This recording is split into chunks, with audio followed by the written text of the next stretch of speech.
This is Randy. We're coming to you from the Outpost again. We've got George Cook, our Northwest Regional Sitka rep.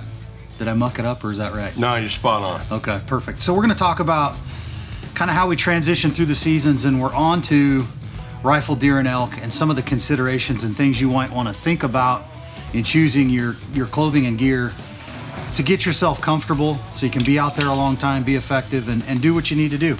So what are you thinking, George? Well, here in Oregon, rifle deer is normally last Saturday in September, the very first Saturday in October. Right.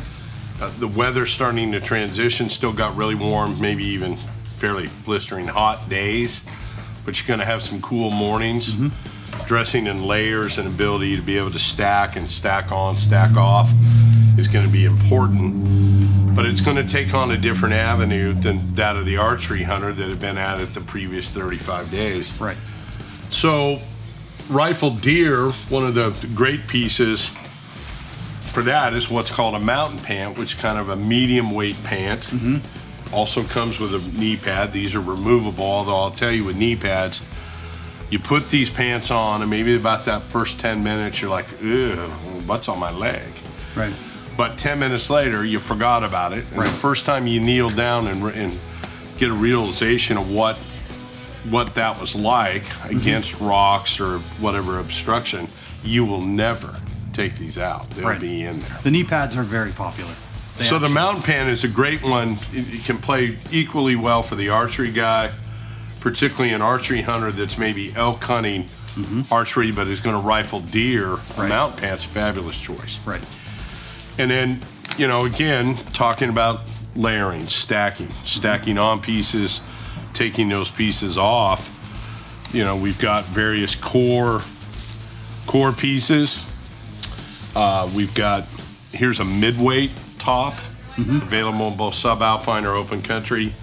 This is a piece that would come more into focus during rifle and continue into the rifle elk season. But at some point during deer, certainly during elk, whether it's first or second season here in Oregon, we are going to start to don some jackets and possibly some real insulation pieces. So think about elk, first rifle elk season. It's normally that last Wednesday in October. Right. And the weather can really turn on us at that point. A great, absolute fabulous pant for that time of the year is called a timberline pant. Mm-hmm.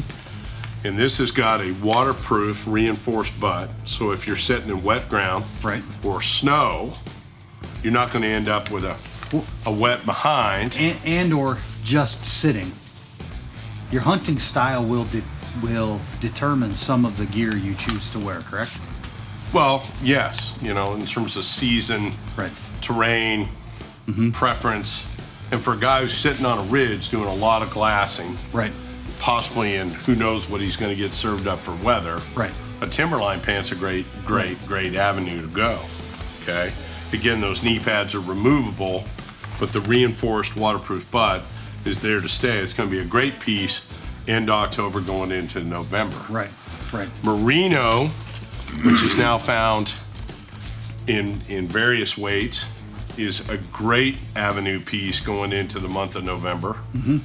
And you've got that in open country as well as subalpine. And then I made mention of jackets.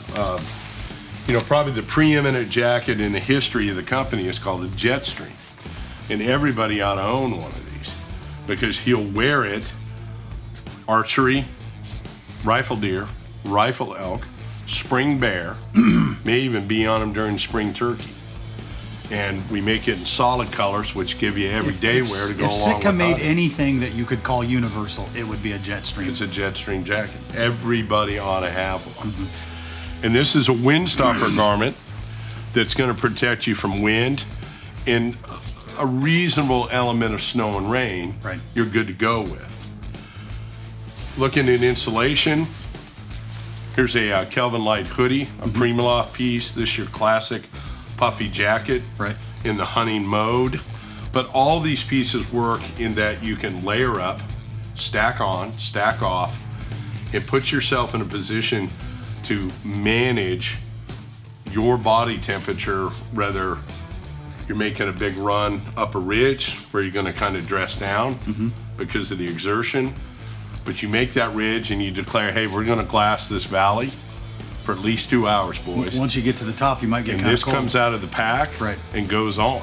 So it's very light and very packable And warm to go with with a it. high level of insulation value. Packable insulation, okay?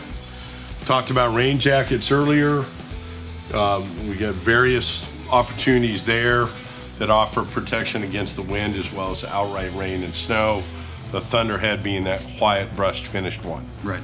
But whether you're an early season archery hunter looking for lightweight stuff that's going to play to a larger, warmer weather element, particularly here in Oregon, transitioning to rifle deer, where we're getting a little bit of everything, and then that backside late season elk stuff, where we're probably going to see some absolute fall conditions and maybe some early winter picture that allows us to kind of play from core base layer through insulation and super weather protection, be it in pants in the form of the timberline, right up through insulation and jackets and rain shells.